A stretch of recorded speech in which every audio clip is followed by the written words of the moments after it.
Hi అండి, అందరూ ఎలా ఉన్నారు? బాగున్నారా? ఇవాళ స్పెషల్ రవా ఉండ్రాలు, వినాయక చవితి స్పెషల్ అండి. ఈరోజు మీకు చెప్పబోతున్నాను.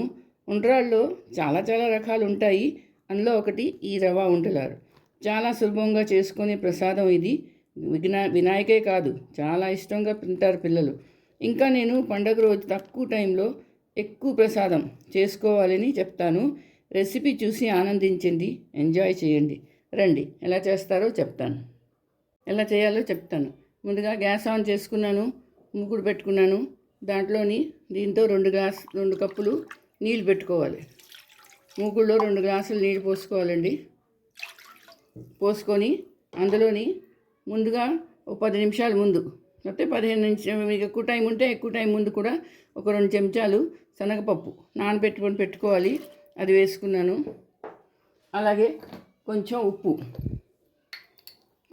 వేయాలి. ఉప్పు లేకపోతే దీనికి టేస్ట్ రాదు. ఇదిగో కొంచెం ఉప్పు వేసి దీన్ని మూత పెట్టుకొని ఇప్పుడు మనం కొంతసేపు ఉడకపెట్టుకోవాలి.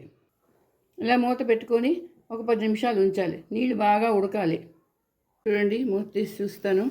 నీళ్ళు ఉడికిపోతున్నాయండి. ఇప్పుడు ఇందులో కొంచెం నెయ్యి వేసుకోవాలి. నెయ్యి ఎందుకంటే అంటుకోకుండా ఇది బాగా కలుపుకోవాలి. ఇప్పుడు 1 కప్పు బియ్యం నూక అండి. ఇది ఎక్కడైనా స్టోర్లో దొరికిపోతుంది, ఏ దుకాణాలైనా దొరికిపోతుంది. అది ఇందులో వేసేసుకోవాలి. వేసుకొని కలుపుకోవాలి. కొందరు జీలకర్ర వేసుకుంటారు, నేను వేస్తాను. ఈ మాట జీలకర్ర లేకుండా చెప్తున్నాను, ఎందుకంటే జీలకర్ర లేకుండా వేస్తే తెల్లగా వస్తాయి, చాలా తెల్లగా వస్తాయి. జీలకర్ర, వాము అన్నీ వేస్తారు.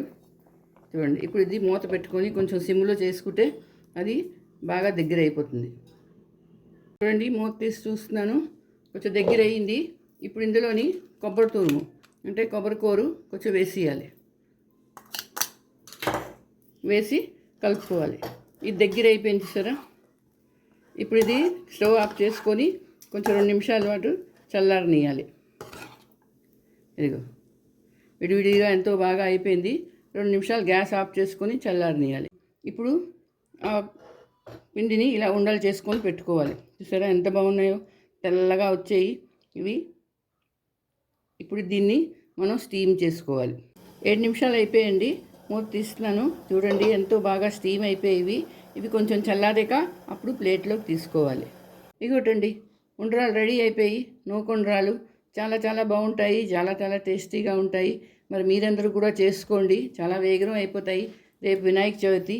చిన్నపిల్లలు, పెద్దవాళ్ళు ఎవరైనా ఇది చేసుకోవచ్చు. హాస్టల్లో ఉన్నవాళ్ళు, పీజీలో ఉన్నవాళ్ళు, ఇంట్లో ఉన్నవాళ్ళు ఎవరైనా చేసుకోవచ్చు. చాలా బాగుంటాయి. రేపు చేసుకోండి, తప్పనిసరిగా చేసుకోవాలి.